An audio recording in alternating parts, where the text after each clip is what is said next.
Labor Econ versus the world. My 13-year-old homeschooled sons just finished my labor economics class. I hope they take many more economics classes, but I'll be perfectly satisfied with their grasp of economics as long as they internalize what they learned this semester. Why?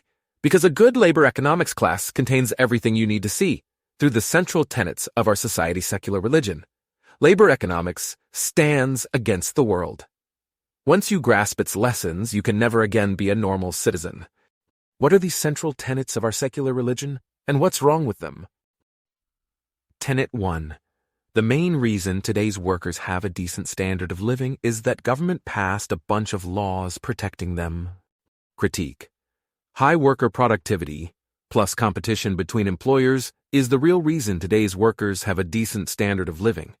In fact, pro-worker laws have dire negative side effects for workers, especially unemployment. Tenet 2. Strict regulation of immigration, especially low-skilled immigration, prevents poverty and inequality. Critique. Immigration restrictions massively increase the poverty and inequality of the world and make the average American poorer in the process. Specialization and trade are fountains of wealth, and immigration is just specialization and trade in labor. Tenet 3. In the modern economy, nothing is more important than education. Critique. After making obvious corrections for pre-existing ability, completion probability, and such, the return to education is pretty good for strong students, but mediocre or worse for weak students. Tenet 4. The modern welfare state strikes a wise balance between compassion and efficiency. Critique. The welfare state primarily helps the old, not the poor, and 19th century open immigration did far more for the absolutely poor than the welfare state ever has. Tenet 5. Increasing education levels is good for society. Critique. Education is mostly signaling. Increasing education is a recipe for credential inflation, not prosperity. Tenet 6. Racial and gender discrimination remains a serious problem, and without government regulation would still be rampant. Critique. Unless government requires discrimination, market forces make it a marginal issue at most.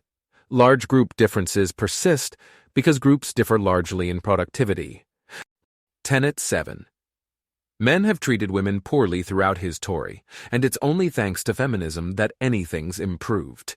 Critique. While women in the pre-modern era lived hard lives, so did men. The mating market led to poor outcomes for women because men had very little to offer. Economic growth, plus competition in labor and mating markets, not feminism, is the main reason women's lives improved. Tenet 8. Overpopulation is a terrible social problem. Critique. The positive externalities of population, especially idea externalities, far outweigh the negative. Reducing population to help the environment is using a sword to kill a mosquito. Yes, I'm well aware that most labor economics classes either neglect these points or strive for balance. But as far as I am concerned, most labor economists just aren't doing their job. Their lingering faith in our society's secular religion clouds their judgment and prevents them from enlightening their students and laying the groundwork for a better future. December 21st, 2015.